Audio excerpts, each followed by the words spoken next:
आज का समाज कन्हैया को चाहता है लेकिन कन्या को नहीं चाहता। कन्हैया कहते हैं बेटे को और कन्या कहते हैं प्यारे बेटी को। लेकिन प्यारे विचार करना, मैं एक धर्माचारी, हमारे कोई बेटी नहीं है, लेकिन फिर भी मैं जानता हूं कि समाज में बेटी का महत्व क्या है। हमारी कोई बेटी नहीं है प्यारे, लेकिन इसके बाद भी मैं आपसे निवेदन करना चाहता हूं। आज एक बेटी छाती पीट कर अपने पिता से पूछ रही है, संसारी पिता से, अरे पिता, आज इस बेटी से अपराध क्या हो गया कि आज आप इस बेटी को नहीं चाहते, बेटा को चाहते। याद रखना प्यारी, लोग कहते हैं कि स्वामी जी यदि बेटा होगा तो कम से कम मरने के बाद हमारा नाम चलेगा। बेटा होगा, हमारी बात भले ही कड़वी लगेगी प्यारी आपको, लेकिन एक बात कहीं यदि बुरा ना मानो, लोग कहते हैं कि बेटा होगा। मैं आपको बताऊं कि बेटे का काम क्या होता है। बोले जियत बाप संग दंगम दंगा। बेटा क्या करता है? बोले जियत बाप संग दंगम दंगा और मरे बाप पहुंचावे गंगा। ये बेटे का काम है। ईमानदारी से बताओ, बेटा यदि होगा, लोग कहते हैं कि स्वामी जी यदि हमारे जीवन में बेटा होगा तो मरने के बाद हमारे नाम को चलाने वाला हमारा बेटा होगा। लेकिन याद रखना प्यारे, आपके मरने के बाद आपके नाम को चलाने वाला बेटा नहीं होता, बल्कि आपके मरने के बाद तहसील में एक एप्लीकेशन देता है, बाप का नाम हटाओ, हमारा नाम चढ़ाओ। ईमानदारी से बताओ, ये बेटे का काम है कि नहीं? और कहते हैं कि बेटा यदि हमारे जीवन में होगा तो मरने के बाद कम से कम पितृपक्ष में पानी देने का काम बेटा करता है। हमारी बात को कान खोल कर सुनना प्यारे, बेटा होगा तो मरने के बाद पानी देगा, लेकिन यदि जीवन में बेटी होगी तो मरने के बाद नहीं, आपको जीते जी पानी देगी प्यारे। ये आपकी बेटी हुआ करती है। ईमानदारी से बताना, बीच पंडाल में खड़े होकर बताना, मैं स्वयं अपने गले से माला उतार के तुम्हारे गले में डालूंगा। किसी की बेटे की जवानी ने आज तक बूढ़े बाप को छाती से लगाया हो तो बीच पंडाल में खड़े होकर बताओ। किसी की बेटे की जवानी ने बूढ़े बाप को आज तक छाती से लगाया हो, याद रखना प्यारे, आपके बेटे की जवानी ने बूढ़े बाप को छाती से नहीं लगाया, लेकिन बेटी जब भी बूढ़े बाप से मिलती है तो छाती से लगकर मिलती है प्यारे। ये आपकी बेटी हुआ करती है। ध्यान देना प्यारे, आज एक बेटी समाज में छाती पीट रही है। बेटी पूछना चाहती है संसारी पिता से, हमारा अपराध क्या है जो आप भाई को चाहते हैं लेकिन एक बेटी को नहीं चाहते प्यारे। आपकी बेटी छाती पीट कर पूछना चाहती है। जरा विचार करना प्यारे, जिस समय बेटी आंगन से विदा होती है, जिस माँ ने बेटी को अपने गर्भ में रखा, और आज जब आंगन से बेटी जाने लगी प्यारे, कभी आपने विचार किया, जो बेटी जब अपने पिता के घर में होती है तो सबसे पहले भोजन को पाने वाली होती है। रसोई में जैसी भोजन तैयार होता है तो सबसे पहले बेटी पाती है प्यारे। और जो बेटी अपने पिता के घर में भोजन सबसे पहले करती थी, आज जब वो बेटी पराए घर में जाती है तो वहां सबसे पहले नहीं पाती प्यारे, बल्कि पूरे कुल को खिलाने के बाद आपकी बेटी भोजन करती है प्यारे। ये आपकी बेटी की स्थिति है। याद रखना प्यारे, जिस माँ ने बेटी को गर्भ में रखा, आज बेटी उस घर से विदा हो रही है। और जैसी विदा होने लगी, बेटी दौड़ कर गई, माँ की छाती से लग गई। बेटी ने कहा कि मैया, मैं आपके आगे हाथ फैला के आज भीख मांग रही हूं। मैया ने कहा कि बेटी, भीख क्यों मांग रही हो? मैंने तुम्हें सब कुछ दिया बेटी, यदि एक इशारा करो तो जो चाहो वो दो। लेकिन बेटी ने प्यारे सामने रात जिस आंगन से विदा होती है कि मानो अपनी माँ से प्रार्थना करती है कि मैया, जाते समय मुझे सिर्फ इतना वचन दे दो, मैंने अपनी आंखों से देखा जब तक तुम घर में रही की का हरण हो गया प्यारे। आज जब बेटी की ससुराल में बेटी की ससुराल में गांव का कोई व्यक्ति पहुंचता है प्यारे, ये बेटियां बैठी हैं प्यारे, इनको अनुभव होगा। गांव का कोई व्यक्ति पहुंचे तो ये नहीं पूछती कि हमारा भैया कैसा है, हमारी माँ कैसी है। सबसे पहले इनका प्रश्न होता है, भैया हमारे बाबूजी कैसे हैं, हमारे गांव में बाबूजी ठीक है कि नहीं। ये आपकी बेटी है प्यारे, जिसे ससुराल में भी आपकी चिंता है प्यारे। जिस समय माता जानकी लंका में गई प्यारे, तो माता जी हनुमान जी से राम की तो सुध लिया, लेकिन माता जानकी ने क्या कहा, बोली कहो कपी, बोली कहो कपी के भांति जटायु। माँ ये जटायु कौन है? हनुमान जी ने, मैया ये जटायु कौन है? उसी समय सीता ने क्या कहा प्यारे, बोले घायल भयो नीच के घावो और जय ममो विपत्ति बताई। हनुमान जटायु ने हमारी रक्षा की है, रक्षा करते करते अपने प्राणों को दे दिया। इतना ही नहीं, हनुमान बोले देखो मैं कितनी अभागिन हूं। हनुमान जी ने कहा कि मैया आप अभागिन हैं। माता सीता ने कहा कि देखो हनुमान, आज सीता कितनी अभागिन है। याद रखना प्यारे, आज बेटी ने कहा कि मैं अभागिन हूं। क्यों? बोले वृद्ध पिता की कर न सकी सेवका। देखो आज मेरे पिता जटायु का जब अंतिम समय आया तो ये अभागिन सीता आज अपने बूढ़े जटायु की सेवा भी न कर पाई प्यारे। याद रखना, जिस समय एक पिता संसार से चला जाता है तो मरे हुए पिता के पास खड़े होकर एक बेटा रोता है, और उसी पिता के पास बैठकर एक बेटी रोती है। और जब बेटे से पूछा गया कि बेटा तुम क्यों रो रहे हो, तो बेटा कहता है इस मरे हुए बाप ने हमारे लिए कुछ नहीं किया। ये आपका बेटा रोता है। लेकिन प्यारे, जब बेटी से पूछा गया कि बेटी तुम क्यों रो रही, तो बेटी कहती है कि देखो भैया, मुझ जैसी अभागिन कौन बेटी होगी। मेरे पिता की जिस समय अंतिम सांस उठी उस समय भी मैं अपने पिता का साथ न दे पाई।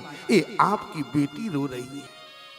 आज बेटी प्यारे एक पिता से पूछना चाहती है हमारा अपराध क्या है प्यारे। याद रखना, लोग कहते हैं कि बेटा जिस दिन बेटे का जन्म होता है तो संसार में इतने गोला चलते हैं प्यारे जैसे कोई आतंकवादी आ गया हो। लेकिन याद रखना, जैसे आपके गांव में यज्ञ हो रहा है, लेकिन वो सौभाग्यशाली नहीं बल्कि भाग्यशाली हैं प्यारे, जिन्हें यज्ञ का जजमान बनने का सौभाग्य मिला है। लेकिन याद रखना प्यारे, जिसके जीवन में बेटी होती है तो बेटी का विवाह भी एक यज्ञ होता है, और जिसके घर में जिस दिन बेटी होती है समझ लो प्यारे कि आप भाग्यशाली नहीं बल्कि सौभाग्यशाली बन गए। क्यों? क्योंकि आपको यज्ञ में बेटी का दान करने का सौभाग्य मिलता है प्यारे। इससे बड़ा कोई यज्ञ नहीं होता। और आज बेटा यदि जीवन में होगा तो बेटा एक कुल को धन्य करेगा। बेटा यदि जीवन में होगा तो बेटा केवल एक कुल को धन्य करता है प्यारे। लेकिन याद रखना, यदि बेटी होगी तो क्या एक कुल को धन्य करेगी? गोस्वामी जी ने क्या लिखा, पुत्री पवित्र किए कुल दो, पुत्री पवित्र किए कुल दो, तो जस धवल जस कहे सबको, सुरस भवन जस कहे सबको, तापस वेश जनक सिय देखी, तापस वेश जनक सिय देखी, भयो प्रेम परे तो विषेकी, भयो प्रेम परे तो विषेकी।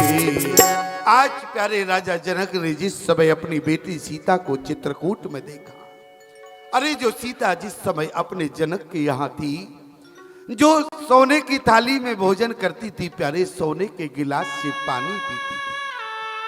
आज उस सीता के पास सोने का गिलास नहीं है पानी पीने के लिए, वो भी कौन सा पानी पी रही है। आज प्यारे पहाड़ से पानी झर रहा है, जानकी अंजलि में लेकर पानी पी रही है। जनक जी ने देखा, जनक का हृदय फट गया, जनक रोने लगे। किसी ने पूछ दिया, अरे जनक, जिस समय तुमने बेटी को डोली में बिठाया उस समय भी तुम रो रहे थे, और आज भी तुमने सीता को देखा तो तुम्हारी आंखों से आंसू निकलने लगे। लेकिन ये बात याद रखना प्यारे, जनक ने कहा, उस दिन मैं बेटी को विदा कर रहा था तो मैं मोह के कारण रो रहा था। क्यों? लीने राय और लाए जानी की, मिटी महामर जाद ज्ञान की। इसलिए प्यारे, एक ज्ञानी जनक हैं, लेकिन इसके बाद भी सीता को विदा करते समय रो रहे। कैसे? सीए बिलो को धीरता भागी, और रहे कहावत परम मेरागी। देखत ही सीए मूरत को, निज अंग वे सूरत खोवन लागे। मंत्री सवे मन मौनो धरे, मिथिलेश की मूरत जोवन लागे। ज्ञान की भो मर्याद मिटी, हाँ जाने की रोवन लागे। हाँ जाने की रोवन लागे। जनक ने कहा, जिस समय मैंने अपनी बेटी सीता को डोली में बिठाया तो उस समय मैं मोह के कारण रो रहा था, लेकिन आज चित्रकूट की धरती पर मैं मोह के कारण नहीं, आज मैं बेटी का पिता हूँ, इस बात का मुझे गर्व है, इसलिए मैं रो रहा हूँ प्यारे। बोले क्योंकि पुत्री पवित्र किए कुल दो, पुत्री पवित्र किए कुल दो। सुजस धवल जस कैसव को, सुजस भवन सब को। आज जिस समय प्यारे जनक जी रो रहे हैं, क्यों? क्योंकि बेटी एक कुल को धन्य नहीं करती प्यारी, दो दो कुलों को धन्य करती है। जिस समय बेटी प्यारे आपके आंगन से विदा हुई, माँ की छाती से लगने के बाद आप दरवाजे पर खड़े होते हैं प्यारे, आप अपनी बेटी से नजर मिलाने में असमर्थ होते हैं, लेकिन इसके बाद भी प्यारे आपने दौड़ के अपनी बेटी को छाती से नहीं लगाया, लेकिन बेटी दौड़ कर गई प्यारे, आपकी छाती से लग गई। वो जानती है कि आज मेरा पिता मुझसे नजर नहीं मिला सकता। और जाते समय भी प्यारे आपकी बेटी ने यही कहा कि पिताजी, आपने पूरे परिवार का ध्यान रखा, आपने समय से परिवार में सब कुछ किया, लेकिन हमारे जाने के बाद कौन आपका ध्यान रखेगा।